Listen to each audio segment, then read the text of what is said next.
Breaking news Hyderabad Madhapur Siddique Nagar లో 5 అంతస్తుల భవనం పక్కకు ఒరిగిపోయింది. భవన నిర్మాణం కోసం పూడికి తీయడంతో బిల్డింగ్లు ప్రమాదంలో పడ్డాయి. సెల్లర్ కోసం పెద్ద మొత్తంలో గుంత తీయడంతో పక్కన ఉన్న 5 అంతస్తుల బిల్డింగ్ పక్కకు ఒరిగింది.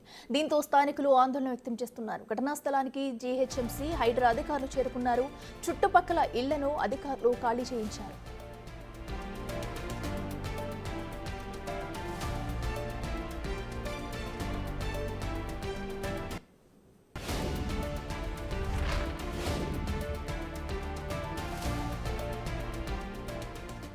సెట్ బ్యాక్ లేకుండా సెల్లర్ తవ్వడంతో పక్కనే ఉన్న భవనం ఒరిగిందని షేర్లింగంపల్లి జోనల్ కమిషనర్ ఉపేందర్ రెడ్డి తెలిపారు. 60 గజాల్లో ఎలాంటి అనుమతులు లేకుండా బిల్డింగ్ నిర్మాణం చేపట్టారని ఆయన అన్నారు.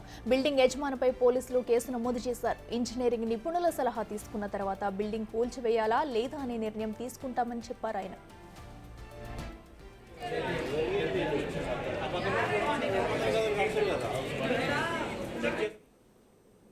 ఇదే అంశానికి సంబంధించి మరింత సమాచారం మా ప్రతినిధి సుజాత అందిస్తారు. సుజాత, చెప్పండి, మరి ప్రస్తుతం బిల్డింగ్ వద్ద సిచ్యువేషన్ ఎలా ఉంది? అధికారులు ఇప్పుడు చేరుకున్నారా? దాన్ని తీసేయాలా వద్దా అన్న ఆలోచన కూడా వాళ్ళు ఏ నిర్ణయం తీసుకోబోతున్నారు? అఖిల, మాదాపూర్లోని 5 అంతస్తుల భవనం ఏదైతే పక్కకి ఒరిగిందో ఆ భవనాన్ని ఇటు ఇంజనీరింగ్ అధికారులు మొత్తం కూడా పర్యవేక్షిస్తున్నారు. తర్వాత నిర్ణయం తీసుకునే అవకాశం ఉంటుంది. ఎందుకనంటే ఆ భవనాన్ని కూల్చివేసేటప్పుడు పక్కనే ఉన్నటువంటి భవనాలకు ఎలాంటి డ్యామేజ్ కాకుండా ఉండేందుకైతే అధికారులు చర్యలు తీసుకునే అవకాశం ఉంటుంది. మనం చూస్తున్నాము విజువల్స్లో. ఎందుకంటే 5 అంతస్తుల భవనం ఏదైతే నిర్మించారో అది పూర్తిగా 60 గజాల్లో నిర్మించినటువంటి భవనం.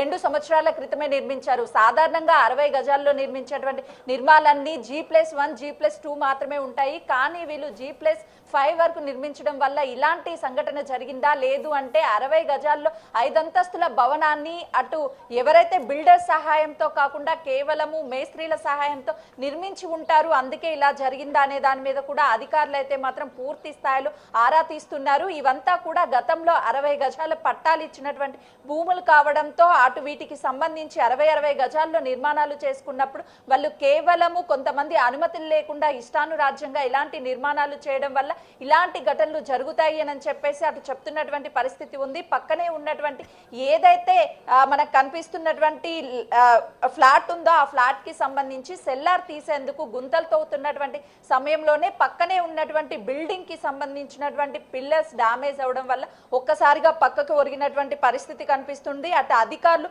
పూర్తి స్థాయిలో పర్యవేక్షిస్తున్నారు. ఏ విధంగా ఈ బిల్డింగ్ ని డ్యామేజ్ చేయాలా లేదు అని అంటే ఈ బిల్డింగ్ కింద పడిపోకుండా ఉండడానికి ఇలాంటి చర్యలు తీసుకోవాలని హైడ్రా ఏర్పడిన తర్వాత ఈ పక్కనే ఉన్నటువంటి సెల్లార్ తీసినటువంటి వాటికి హైడ్రా నుంచి అనుమతులు తీసుకున్నారా లేదంటే ముందుగానే ఈ దీనికి సంబంధించినటువంటి నిర్మాణాలకి జీహెచ్ఎంసీ అధికారులతో పర్మిషన్ తీసుకున్నారా అనే దాని మీద కూడా వివరాలు సేకరిస్తున్నారు. ఎందుకంటే హైడ్రా ఏర్పడిన తర్వాత ఎవరైనా సరే బిల్డింగ్ నిర్మాణం చేయాలంటే కంపల్సరీగా హైడ్రా అనుమతి కూడా తీసుకోవాలి అని చెప్పేసి అఫీషియల్ గానే ఒక జీవోని కూడా పాస్ చేశారు. కాబట్టి ఇప్పుడు వీళ్ళ మీద కూడా చర్యలు తీసుకోవడానికి అధికారులు అయితే మాత్రం రంగం సిద్ధం చేస్తున్నారని చెప్పుకోవచ్చు. పక్కనే ఉన్నటువంటి బిల్డింగ్ లో ఉన్నటువంటి హాస్టల్లో ఎక్కువ మంది ఉంటున్నారు. హాస్టల్ కి ఇచ్చినటువంటి ఈ ప్లేసెస్ లో ఉన్నటువంటి వాళ్ళందరినీ కూడా నైట్ కమ్యూనిటీ హాల్ కి పంపించారు. ఇక్కడ ఎవరిని ఉంచలేదు.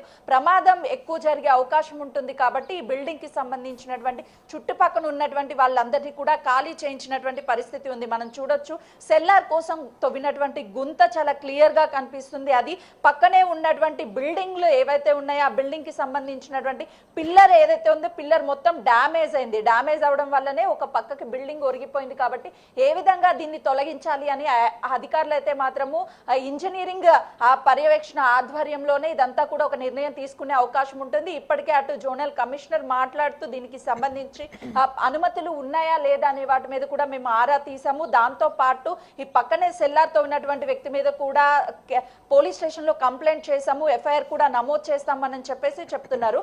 మరోవైపు ఇప్పటికే జీహెచ్ఎంసీ అదేవిధంగా హైడ్రా అధికారుల దగ్గర భారీ యంత్రాలు ఏవైతే బిల్డింగ్ ని కొలాప్స్ చేయడానికి నేలమట్టం చేయడానికి ఉపయోగిస్తారో అవన్నీ కూడా ఉన్నాయి. కాబట్టి ప్రస్తుతం వాటిని ఈ గల్లీల్లో నుంచి తీసుకురావాలంటే కొంత మేరకు ఇబ్బందిగా ఉండే అవకాశం ఉంటుంది. కాబట్టి ఈ రోడ్స్ కి సంబంధించినటువంటి అన్నిటినీ కూడా చాలా క్లియర్ చేశారు. ఆ వాహనాలు లోపలికి రావడానికి ఒకవేళ కూల్చాలి అని అధికారులు నిర్ణయం తీసుకుంటే మాత్రం ఖచ్చితంగా అక్కడ ఉన్నటువంటి హైడ్రా దగ్గర ఉన్నటువంటి మిషన్స్ ఆధారంగానే పక్క బిల్డింగ్లకి ఎలాంటి డ్యామేజ్ కలగకుండా ఈ కనీసం వైబ్రేషన్ కూడా రానటువంటి మిషన్స్ ఇప్పుడు టెక్నాలజీ అంతా కూడా హైడ్రా అధికారుల దగ్గర ఉన్నాయి కాబట్టి దాని సహాయంతోనే బిల్డింగ్ ని కూల్చే అవకాశం ఉంటుంది. కేవలము మనకు కనిపిస్తున్నటువంటి 5 అంతస్తుల బిల్డింగ్ ని కూల్చేటప్పుడు పక్కనే ఉన్నటువంటి షెడ్ ఏదైతే ఉందో ఆ షెడ్ ని కూడా ఖచ్చితంగా కూల్చాలి. ఇప్పటికే ఆ షెడ్ కి సంబంధించినటువంటి ఏదైతే వాల్ ఉంటుందో ఆ వాల్ కి సంబంధించి అంతా బ్రేక్ అయింది. ఆ పిల్లర్స్ కి సంబంధించినటువంటి పిల్లర్స్ బ్రేక్ అయ్యాయి. మరోవైపు కింద ఉన్నటువంటి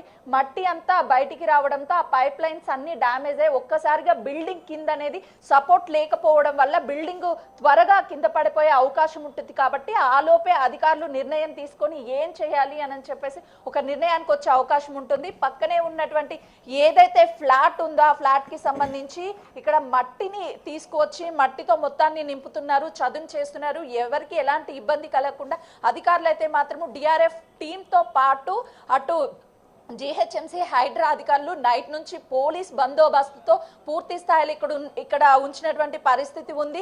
మరోవైపు చుట్టుపక్కల హాస్టల్స్ కావడంతో ఒక్కసారిగా అందరూ బయటికి పరుగులు తీశారు.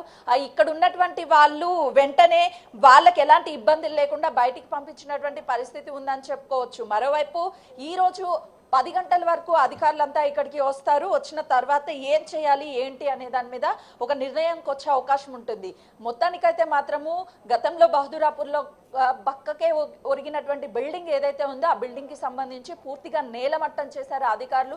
అటు ఏవైతే హెవీ ఎక్విప్మెంట్స్ ఉన్నాయో హైడ్రా కావచ్చు, అదేవిధంగా దాంతోపాటు జిహెచ్ఎంసీ అధికారుల దగ్గర ఉన్నటువంటి ఆ ఎక్విప్మెంట్స్ తో దీన్ని కూల్చే అవకాశం ఉంటుంది. చూడొచ్చు, ఇంత పెద్ద సెల్లార్ కి సంబంధించి గుంత తీస్తున్నారు అంటే కనీస ప్రమాణాలు పాటించకుండా ఇష్టానురాజ్యంగా ఈ గుంతలు తీయడం వల్లే ఇదంతా జరిగింది అని అటు అధికారులు భావిస్తున్నప్పటికీ నిపుణుల పర్యవేక్షణలోనే ఈ బిల్డింగ్ కూల్చివేయాలన్నా లేకపోతే బిల్డింగ్ కి సంబంధించి ఇంకేదైనా అదర్ ఆప్షన్స్ ఉంటుందా అని చెప్పేసి అధికారులు అయితే మాత్రం స్టడీ చేస్తున్నటువంటి పరిస్థితి ఉంది. మరోవైపు రాను రాను అంటే ఈ బిల్డింగ్ కి సంబంధించి కింద మనం చూస్తే విజువల్స్ లో ఆ సెల్లార్ కి తవ్వినటువంటి భాగం నుంచి పక్కనే ఉన్నటువంటి బిల్డింగ్ వరకు మొత్తం మట్టి లోపలికి కుంగిపోతూనే ఉంది. ఇంకొక రకంగా చెప్పాలి అంటే నేల కూడా సరిగ్గా 5 అంతస్తుల ఫ్లోర్ ని 60 గజాల్లో కడితే అంత బిల్డింగ్ అనేది ఆ ల్యాండ్ ఆపగలదా? మట్టి కింద నుంచి మెల్లమెల్లగా జారిపోవడం వల్లే ఇదంతా జరుగుతుంది అని చెప్పేసి అధికారులు చెప్తున్నటువంటి పరిస్థితి ఉంది.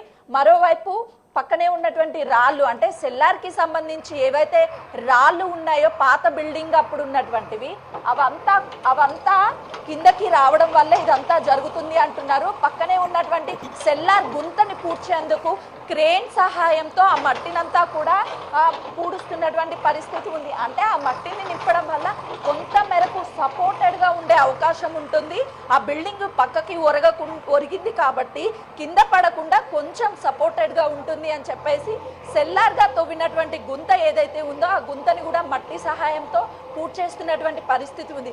ఇప్పటికే అధికారులు దీని పట్ల చాలా సీరియస్ గా ఉన్నారు. ఖచ్చితంగా వాళ్ళ మీద యాక్షన్ తీసుకోవడంతో పాటు ఆ బిల్డింగ్ కింద పడిపోకుండా ఉండడానికి పూర్తిగా జాగ్రత్తలు తీసుకుంటున్నటువంటి పరిస్థితి ఉంది. కాబట్టి మొత్తానికైతే మాత్రం ఈరోజు అధికారులు ఈ బిల్డింగ్ కి సంబంధించి కూల్చివేయాలా లేదు అని అంటే అదర్ ఆప్షన్ ఏమైనా ఉందా అనే దాని మీద కూడా ఒక నిర్ణయానికి వచ్చే అవకాశం ఉంటుంది. సాయంత్రం వరకు మొత్తం కూడా క్లియర్ చేసే అవకాశం ఉంటుంది. Right Sujatha, thank you.